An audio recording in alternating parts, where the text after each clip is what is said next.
En la década de 1960, unos datos sugirieron que la atmósfera de la Tierra tenía poco amoníaco o metano, ingredientes claves del experimento de Miller. La máquina del tiempo de Miller era imperfecta. Lamentablemente para Miller, la ciencia exploró otras ideas de cómo empezó la vida. De repente hubo una carrera por todo el planeta, dentro de los océanos y debajo de la superficie. Una carrera para hallar la respuesta de cómo empezó la vida en la Tierra.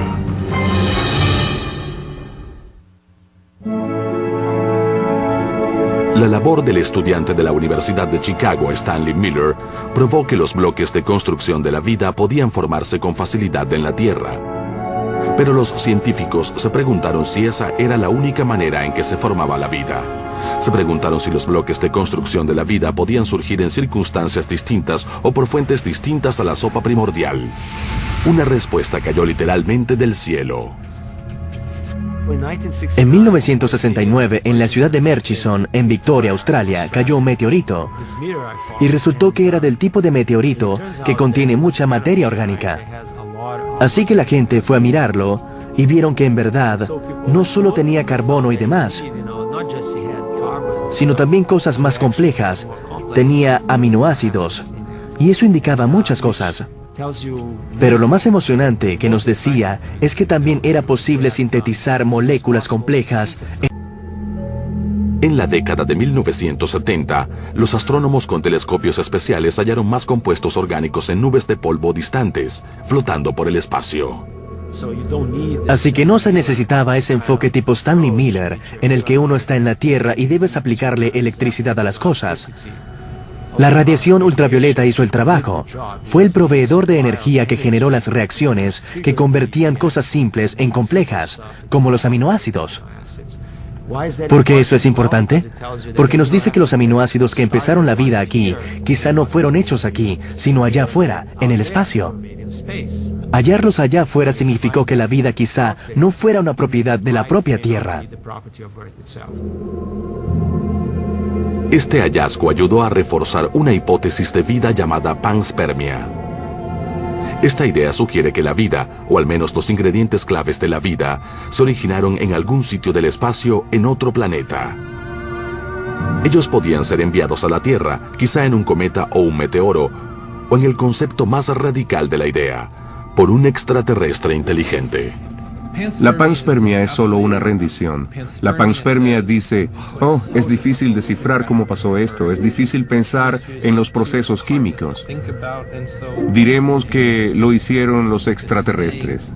¿Cómo decir que un proceso parece tan complejo para nosotros que debemos recurrir a un extraterrestre? Los procesos de la química y los de la física bastan para pasar de lo no viviente a lo viviente. Aunque la posibilidad de que la vida del espacio colonizara a la Tierra es teóricamente plausible, no responde la pregunta de cómo empezó la vida. Dejemos a un lado la panspermia y pensemos que si compuestos orgánicos cayeron a la Tierra desde el espacio, quizá los recovecos del planeta aún tengan datos de cómo se originó la vida aquí.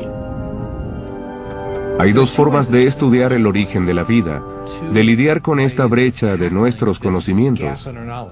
Uno es proceder de abajo hacia arriba, o sea, estudiando la simplicidad geoquímica y hacer cosas más y más complejas. Eso hacemos en nuestro laboratorio, pero hay otro grupo que tomó la idea de proceder desde arriba hacia abajo. Lo que hacen ahí es observar los ambientes geológicos modernos y los ambientes biológicos y buscan los organismos más sencillos y primitivos que hay. A pesar de los nuevos hallazgos y conceptos, Stanley Miller no quiso aceptar ideas sobre el origen de la vida que no incluyeran su método simple de hacer aminoácidos, sobre todo porque él volvió y con su ex estudiante y colega, Jeffrey Bada, corrigió su experimento. Cuando Stanley estaba vivo aún, decidimos repetir el experimento con una mezcla de gas neutral y ver cuáles eran en realidad los resultados.